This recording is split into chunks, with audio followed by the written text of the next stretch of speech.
If you're searching for homes in Palm Springs and you keep seeing stunning mid-century properties priced noticeably below what you'd expect, almost too good to pass up, there's something you need to understand before you make an offer. Some of those homes are sitting on land you will never own, and depending on the details, that either makes complete sense for your goals or it's a financial risk hiding behind a very attractive price tag.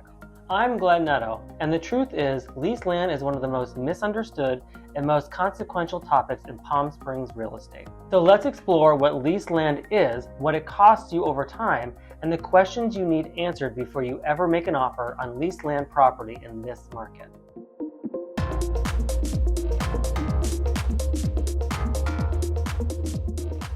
If you have questions, drop them in the comments below. Let's dive in.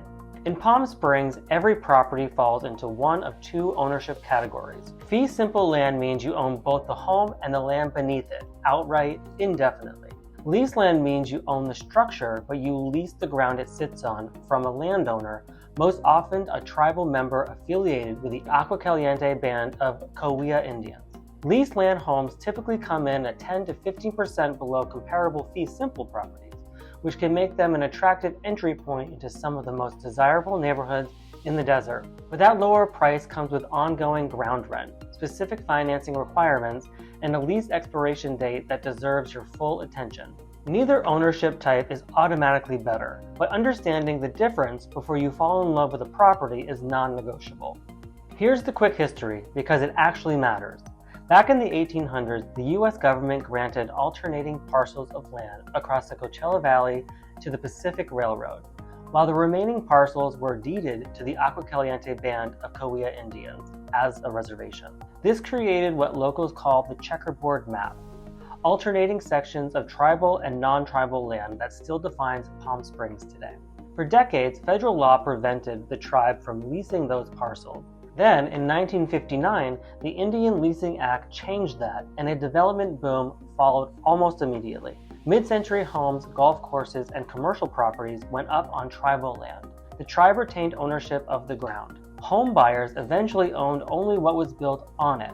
Today, over 6,000 residential properties in the Coachella Valley sit on leased land. So this is not a niche issue. It is a defining feature of this market.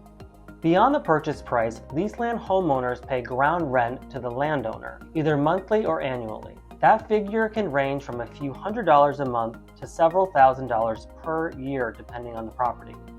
Most leases also include escalation clauses, meaning the rent will increase over time. Those increases can be tied to fixed step-ups, to the consumer price index, or to periodic market resets. Understanding exactly how your ground rent can change over time is central to evaluating whether a specific leased land property actually works out for your budget. And yes, you still pay property taxes. California law still applies. You'll be taxed on the assessed value of the improvement, meaning the home itself, and in many cases on your possessory interest in the leasehold.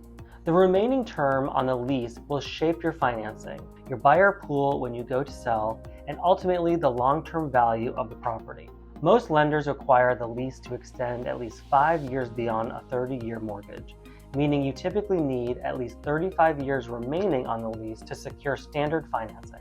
As that number drops, your options narrow to shorter loan terms, which reduces the pool of buyers who can purchase from you down the road. And that reduced demand can push value down over time. Properties with leases extending well into the future, 2080 and beyond, hold their value and appreciate similarly to fee simple homes. Properties with leases expiring in the next 15 to 20 years require a much more serious conversation about exit strategy before you buy.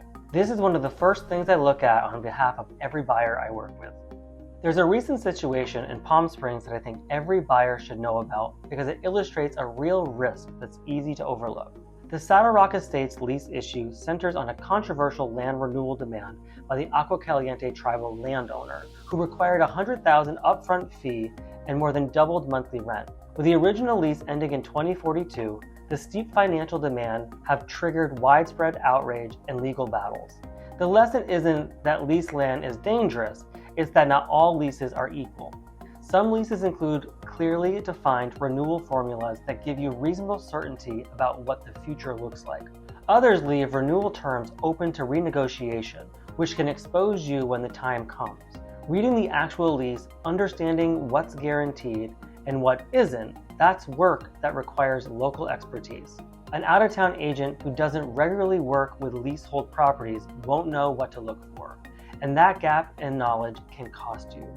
For those of you thinking beyond a primary residence, whether you're eyeing Palm Springs as a future retirement home, a wealth building move, or both, the ownership type conversation connects directly to your investment strategy. If your plan is to purchase now, rent it out while life catches up, let someone else carry the mortgage, and move in when the timing is right, that approach works well here. But it works best when you've chosen the right home in the right location from the start. Palm Springs requires a vacation rental registration certificate for any short-term rental, and neighborhoods are capped at 20% of homes holding active permits. That means short-term rental viability is hyper-local, and it's something we assess upfront, not as an afterthought. Whether you're planning for rental income, long-term equity, or the lifestyle itself, including what makes Palm Springs genuinely distinctive as a community, with close to 50% of the population identifying as LGBTQ+, and a culture of belonging that's hard to find anywhere else. Getting the foundational decisions right is what makes all of it work. If you're seriously considering a leased land property, here are 5 questions you need answered before you move forward. 1. When does the lease expire, and does that timeline support your financing and long-term plans? 2. What is the current ground rent and what is the escalation formula? 3. Who is the landowner? Is this a direct tribal lease, a BIA administered lease, or a sandwich lease through a developer? 4. Are there documented renewal options, and if so, what are the specific terms? 5. Is your lender experienced with Palm Springs leasehold transactions? These aren't abstract questions. They are a foundation of a smart decision in this market. Whether you're buying fee simple, seriously considering leased land, or you're still in the early stages of figuring out what Palm Springs even looks like for you, this is exactly the kind of conversation I have with buyers every week.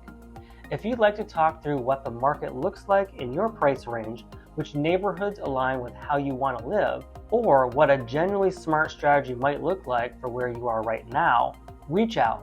You can call or text me directly, or use the contact links in the description.